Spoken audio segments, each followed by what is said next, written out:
Welcome to this week's lesson. And this week we are going through legal of those business decision makings. So whenever it comes to legal, we are not considering corporate responsibility anymore, because corporate responsibility is about the ethical side and what we need to do as manager. And those are regarding to normative judgments and also somehow instrumental constraints. And let's looking at law. So law in business, it generally interferes with inequality, not equality. Equality here means two parties competition or conflicts. Those are not solved by law. Even though there is competition law, but the main use of law is to prevent inequalities between stakeholders and sides of any business practice. And law is a collective agreement of society on normative standard. That means it has possessed the definition of the lowest acceptable baseline in society.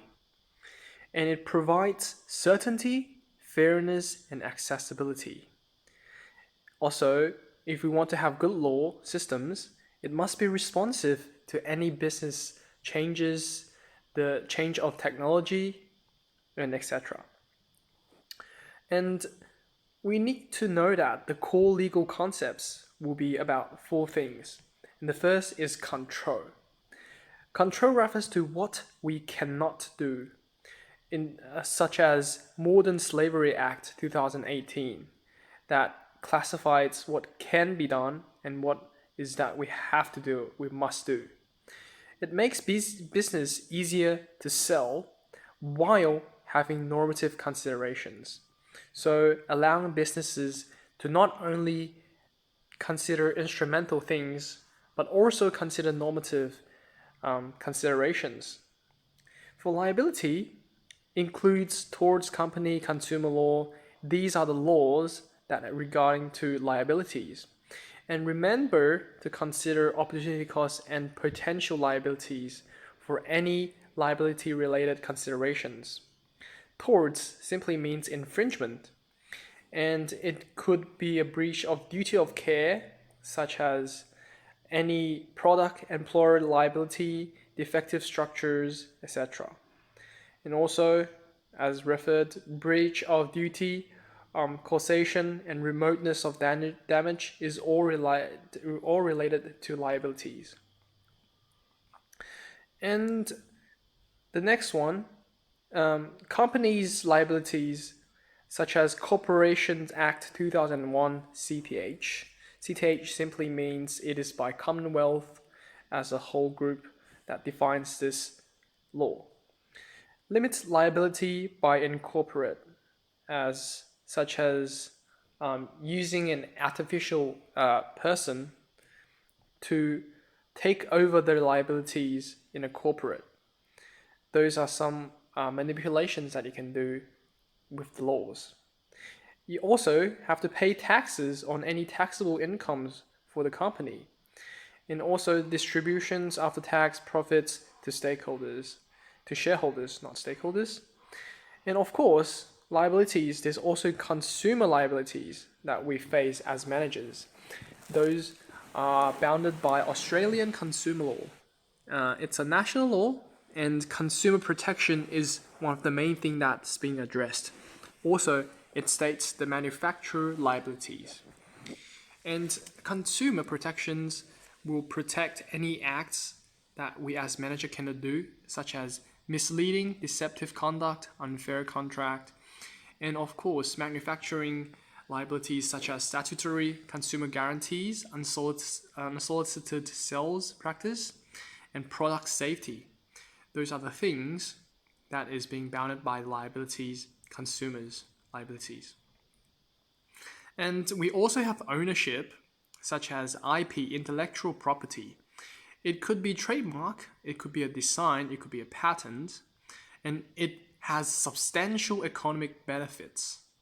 And it provides option for decision making, because we have to consider any IP related, and because infringement of IP, misuse of copyright can all lead to lawsuits that we don't want.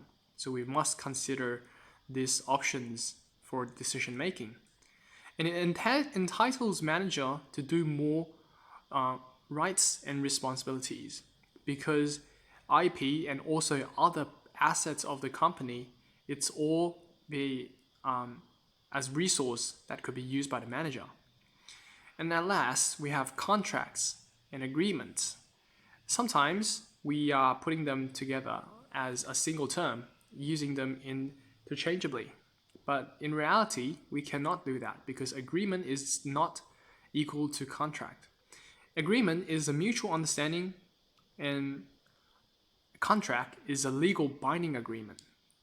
So that simply means agreement does not have law bounding to it, and contract does have law bounding to the agreement with enforceable power. And for any agreement and contracts in business, it must be fair. That's ensured in Australia. And of course, selling to consumers, recruiting employee, procuring from suppliers, and cooperating with others in industry are all related to agreements and contracts. So now let's look at 4 major types of law that is used or is showing different degree of these core concepts. Let's first look at competition law. Competition law is the major law in Australia is Competition and Consumer Act 2010. Australian Competition and Consumer Commissions, ACCC, is an independent statutory authority that prohibits any anti-competitive behaviors. They wrote this law and they enforce this law.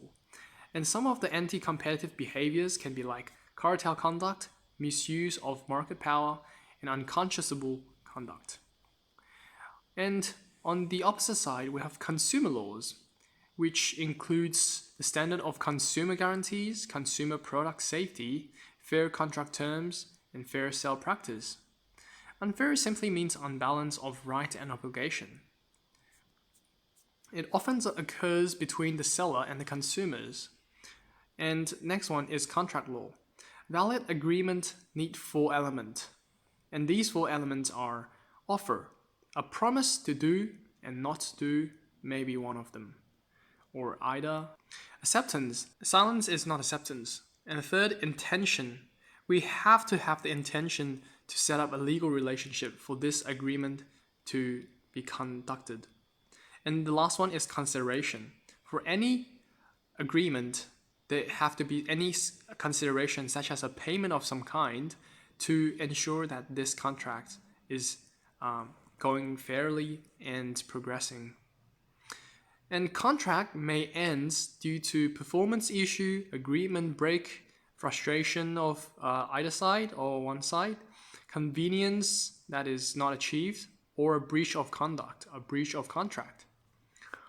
And we also have to think about enforceabilities of the contract laws. And what that means is we have to consider the legal capacity of the other side, such as they could not be children, they must be over 18, reasonable amount of knowledge to actually meet the legal capacity of doing any contract. And the second is consent. So the human or the other side cannot be drunk or unconscious when it comes to consent. And the third is legal of purpose of contract, legal, such as a contract killer is not a legal purpose, which the contract is not bounded or protected by the law. And at last, we have form. What form is the contract? Is it in oral? Is it in written form? It's in different form. But it all means something in those different kind of forms. Okay, after looking at contracts laws, we will get to the last part of the law, that is company law. It has 4 structures generally for companies to work. And one type is sole traders, partnerships, trust, and company. These are the 4 different structures of company.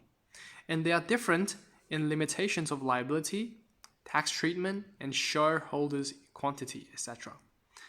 And they are all registered under Australian Securities and Investment Commissions. or ASIC with a single Australian company number. The extent of liabilities is the difference between all these four structures, but liabilities, it comes to those are limited by shares, and some are limited by guarantees, some could be unlimited, and some can be no liability at all. And company is distinct and separate legal identity from the person that set up it.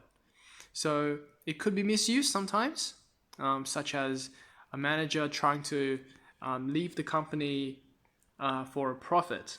So maybe they will perform some unjust actions on the company that leads to the failure of the company while themselves getting the profit. And in extreme situations, that's the cases where it could be misused. And instrumental constraints or normative decision making is the other side of legal, because whenever it comes to normative decision making and considerations, we cannot only consider about what we need to do, we need to also consider if it's bounded by law, if it's allowed by law, and these we sometimes call instrumental constraints. We need to find the balance between the normative and instrumental considerations. And competition is one factor that leads us to why we need to do instrumental constraints. But it's a factor, not all of it. And law will set the baseline for the decisions. So if to give an example, if doing damage to the environment is forbidden by the law, then not using harmful materials or producing waste in manufacturing will not be more of a normative decision or consideration. It will be more as an instrumental consideration, because if you don't do it, you are breaking the law. And we can say that some considerations are both normative and instrumental, such as a climate change, which for the firms, they should protect as normative, and sustainability to protect any future resource from being destroyed is why some companies and industries have to have the instrumental considerations too. And yeah, that's all for today, and thank you for listening. See you next time.